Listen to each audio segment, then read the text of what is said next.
banget sampai rasanya kewalahan. Kayaknya hampir semua orang pernah ngalamin ya. Nah, kali ini kita bakal bongkar perangkat praktis dari bukunya Lois Levy buat nemuin ketenangan di tengah dunia yang serba cepat ini. Oke, jadi perjalanan kita bakal dimulai dari, kita coba pahami dulu nih, apa itu epidemi stres modern.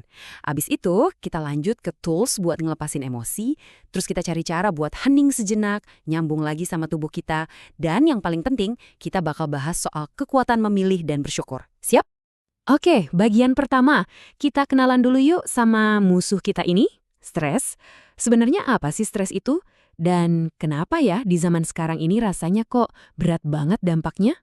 Menurut buku ini, simpelnya, stres itu ya apapun yang bikin kita jadi nggak seimbang. Bayangin aja ada sesuatu yang dorong kita keluar dari zona nyaman, entah itu secara fisik atau pikiran. Nah, ini nih yang menarik sekaligus jadi masalah. Tubuh kita itu ternyata masih pakai sistem operasi zaman purba. Dulu, respon lawan atau lari itu penting banget buat ngindarin macan. Sekarang, respon yang sama aktif cuma gara-gara ATM-nya lemot. Kebayang nggak? Jadinya badan kita tuh kayak siaga satu terus-terusan. Adrenalinnya udah dipompa, otot udah tegang, siap buat bertarung, tapi musuhnya nggak ada. Ketegangannya jadi numpuk dan nggak pernah keluar. Inti dari buku ini sebenarnya simpel banget, tapi dalam. Kita ini manusia, bukan mesin. Jadi langkah pertama buat dapetin ketenangan itu, ya berhenti. Berhenti maksa diri kita buat ngikutin kecepatan teknologi. Oke, pertanyaannya sekarang, gimana dong cara ngelepasin semua ketegangan yang numpuk tadi?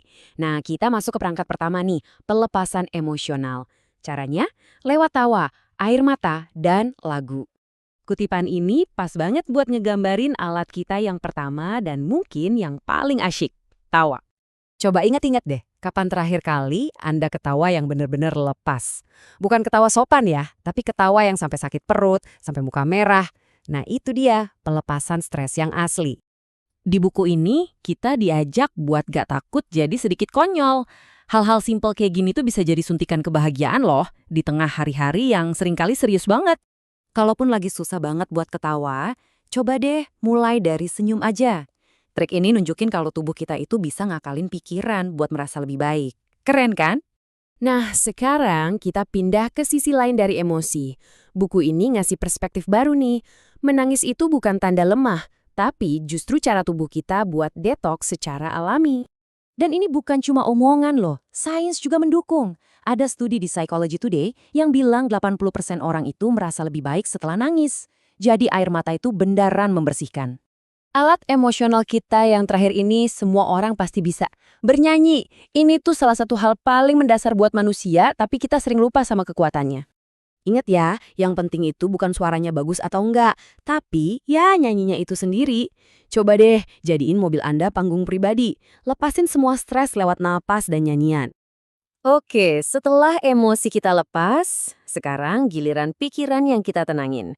Yuk kita lihat perangkat mental apa aja yang bisa kita pakai buat ngeredam suara-suara berisik di kepala kita.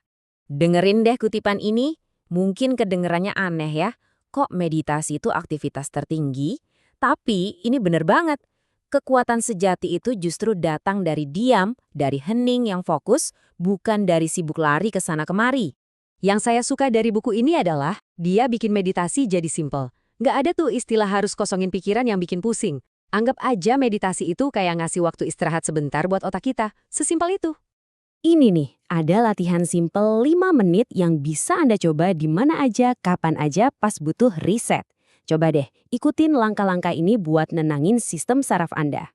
Ini satu lagi fakta yang jelek banget dari buku ini. Ternyata, kebanyakan dari kita itu lupa cara bernapas yang benar. Kita napasnya pendek-pendek dari dada, bukan napas dalam dari perut kayak bayi. Nah, ini teknik yang powerful banget, kayak P3K buat pikiran. Kalau lagi cemas atau susah tidur, coba deh praktikin ini. Dijamin, bedanya langsung kerasa. Oke, pikiran udah, sekarang kita pindah ke tubuh. Yuk kita lihat perangkat fisik apa aja yang bisa kita pakai buat ngelepasin stres. Kita bakal pakai gerakan sebagai jalan menuju damai. Sering gak sih ngerasa leher sama bahu kaku banget setelah seharian kerja? Nah, buku ini nyebut area itu segitiga ketegangan. Disitulah tempat stres fisik kita paling sering nongkrong. Enaknya, kita nggak perlu nge-gym loh buat ngelepasinnya. Cukup lakuin gerakan-gerakan simpel ini. Bisa di meja kerja, bisa pas lagi macet, gampang banget buat ngurangin ketegangan. Bicara soal gerakan, nggak lengkap kalau nggak bahas yoga. Tapi di sini, yoga itu bukan cuma olahraga ya. Yoga itu adalah cara buat nyatuin lagi pikiran, tubuh, dan jiwa kita yang sering tercerai-berai gara-gara stres. Dan nggak perlu ikut kelas 1 jam penuh kok. Cuma butuh 1 atau 2 menit aja buat ngelakuin pose-pose ini. Udah cukup banget buat ngeriset postur dan pikiran Anda. Kutipan dari Sylvia Plath ini, wah bener banget ya.